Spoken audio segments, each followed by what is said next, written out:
एड़ी पायारिया ये एड़ी पायारिया गिरे दिल के रे ना गिरे दिल के तंबा तुलसी पे चुरा में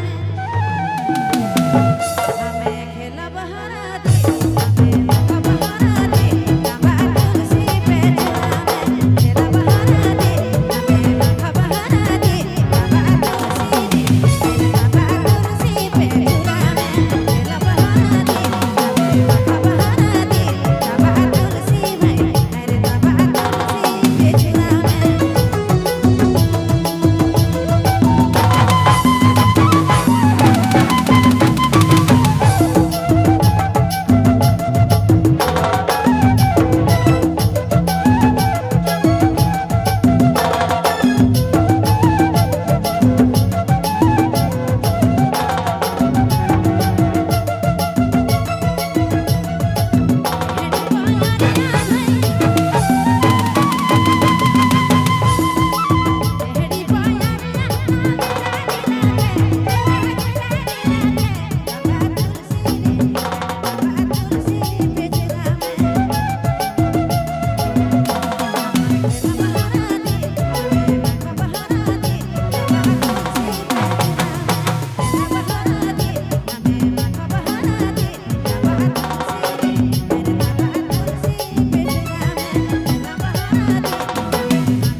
जोरदार ताली हो चाहिए।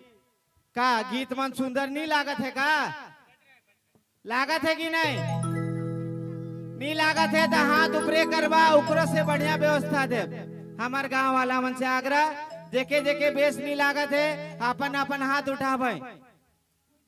मतलब सबको बेसे लागत है, मतलब चिंता जी आए गए तो सबको बेसे लागेला।